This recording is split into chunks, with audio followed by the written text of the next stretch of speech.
Jonalyn, pila inisang mapapurga, di kay mag-artista. Matsyag mo may audition? Lantawang inyong sitwasyon. Daw mga bitokon, kag dapat purgahon. Pero antes kita mang purga, syempre, manamyawan ay kita. Mga taga Victoria City, mayong adlaw sa inyo. Tani ka mo naman nga sa mayong kintangan. Kag madamong salamat sa inyo nga paglantaw. Kag pagpaday nga pagsuporta sa akong mga videos. Halong gid kamo dira. May red ka pa? Untati Jonalyn. Untati Jonalyn. Perti, gin preparahan mo gin.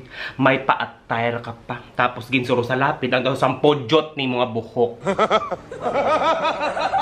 Kano ka? Gin usog. O kung gin pahiwitan, nga naghalalabok na naman ang imong tiyan.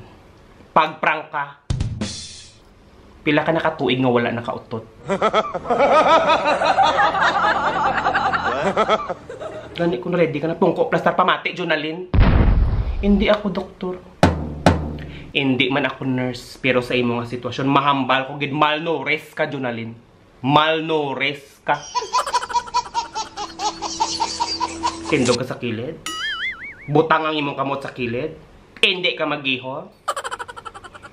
Masalan ka pakang. Gani ko na ko sa inyo. Nugay tupad sa labador. Kaya basi bit-biton ka pa suba. Kag ihanot samtang sila gapang laba.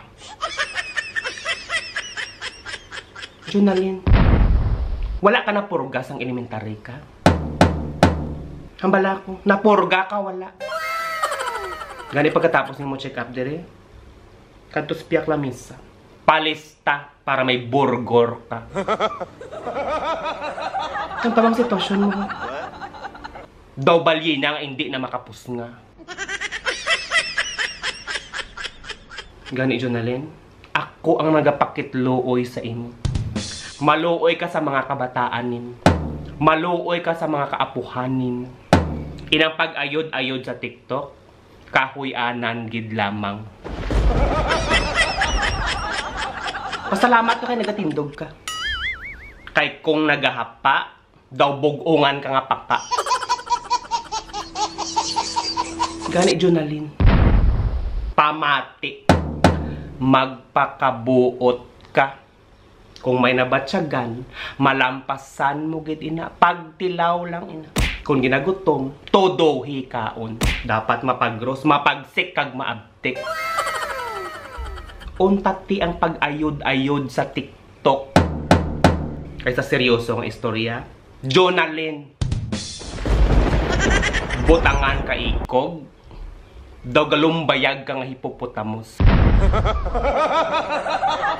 In my heart there's a fire, a burning heart.